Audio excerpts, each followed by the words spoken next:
विश्व भारत की ओर आशा भरी निगाहों से देख रहा है। लक्ष्य की प्राप्ति के लिए आत्मविश्वास का बल होना आवश्यक है। मेरे लिए राजनीति महत्वाकांक्षा नहीं है, बल्कि एक मिशन है। मेरी पूंजी है कठोर परिश्रम और 125 करोड़ लोगों का प्यार। 100 बार भी जन्म लेना पड़े तो भी मां भारती के लिए ही कार्य करूंगा। भारत को समृद्धशाली बनाने के लिए लोकल को वोकल बनाना होगा। जल हो, जमीन हो, जीव हो, उनका संरक्षण हमारा संकल्प होना चाहिए। एक बार भारत के लोग कुछ करने की ठान लें तो कुछ भी असंभव नहीं है। बेटी बोझ नहीं होती हैं, बेटी तो पूरे परिवार की आन बान और शान होती हैं।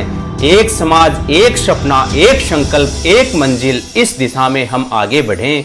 हर भारतीय को इस बात का गर्व होना चाहिए कि भारत विविधताओं वाला देश है। जो निरंतर चलते रहते हैं वही बदले में मीठा फल पाते हैं। सूरज की अटलता को देखो, गतिशील और लगातार चलने वाला कभी ठहरता नहीं। इसलिए बढ़ते चलो। समाज में लोगों की सेवा करने का अवसर हमें अपना उधार चुकाने का अवसर देता है। जब पूरा देश हमारे जवानों के साथ खड़ा होता है तो उनकी ताकत 125 करोड़ गुना बढ़ जाती है। असफलता मेरे निकट तब तक नहीं आ सकती जब तक सफलता प्राप्ति की ललक मेरे भीतर है।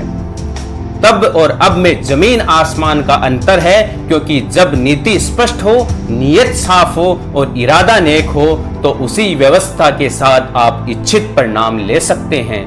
कुछ बनना है ऐसा सपना बिल्कुल मत देखो, बल्कि कुछ करके ही दिखाना है ऐसा सपना देखो।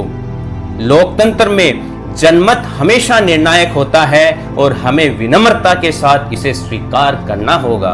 भारत आंख झुकाकर या आंख उठाकर नहीं, बल्कि आंख मिलाकर बात करने में विश्वास करता है। महिला शक्ति है, सशक्त है, वो भारत की नारी है। न ज्यादा में न कम में, वो सब में बराबर की अधिकारी है। कृत्रिम बिजली की लाइट खरीदने से बेहतर है ऐसे कुम्हार से दिए खरीदना जिससे दोनों का घर रोशन हो सके। आत्मशक्ति व्यक्ति को महान बनाती है। जो व्यक्ति आत्मशक्ति से परिपूर्ण है वह सदैव अपने लक्ष्य को प्राप्त करता है। हमारी राष्ट्रीय भक्ति सभी बाधाओं से परे है। यह हमें भारत और विश्व में सभी भारतीयों की मदद करने के लिए प्रेरित करती है। मजबूत राष्ट्र की नींव रखनी है तो नियत का साफ रखना, इरादे का नेक रखना और कुछ कर गुजरने की इच्छा शक्ति होनी चाहिए। निराश होने का कोई कारण नहीं है। भारत तेजी से विकास कर रहा है और हमारे युवाओं का हुनर भारत को और आगे बढ़ा रहा है। हमें आजादी की लड़ाई में मरने का सौभाग्य नहीं मिला, लेकिन हमें देश के लिए जीने का और देश सेवा करने का सौभाग्य मिला है। अगर व्यक्ति कुछ करने की ठान ले तो नामुमकिन कुछ भी नहीं है। जन आंदोलन के माध्यम से बड़े से बड़े बदलाव लाए जा सकते हैं। निस्वार्थ सेवा का महत्व हो, ज्ञान का महत्व हो या फिर जीवन में तमाम उतार चढ़ाव के बीच मुस्कुराते हुए आगे बढ़ने का महत्व हो, ये हम भगवान कृष्ण के संदेश से सीख सकते हैं।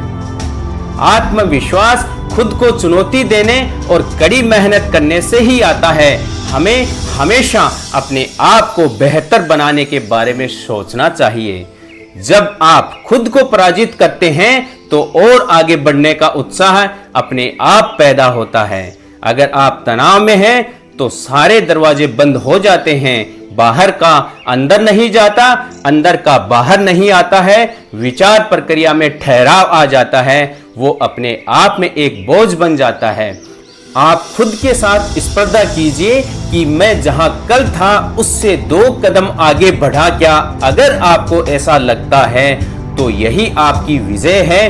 कभी भी दूसरों के साथ प्रतिस्पर्धा मत कीजिए, बल्कि खुद के साथ स्पर्धा कीजिए। मैं सभी माता पिता से अनुरोध करता हूं कि वे अपने बच्चों की उपलब्धियों को सोशल स्टेटस न बनाएं। दूसरे बच्चों से अपने बच्चों की तुलना मत करें। आपके बच्चे के अंदर जो सामर्थ्य है उसे पहचानिए। अंक और परीक्षा जीवन का आधार नहीं है। जब कोई व्यक्ति यह तय कर ले कि उसे कुछ हासिल करना है तो उसे कोई भी रोक नहीं सकता। यह लोगों की शक्ति का प्रमाण है। देश का निर्माण सरकार या प्रशासन या कोई नेता नहीं करता है। देश का निर्माण इसके नागरिकों की ताकत से होता है। भारत को सपेरों के देश के नाम से जाना जाता था और आज हमारे देश के आईटी पेशेवरों ने दुनिया को मंत्रमुग्ध कर दिया है। कहने का तात्पर्य यह है कि सपेरे जिस तरह सांप को अपने तरफ आकर्षित करते हैं, उसी तरह आईटी पेशेवरों ने पूरी दुनिया को किया है। जय हिंद, वंदे मातरम।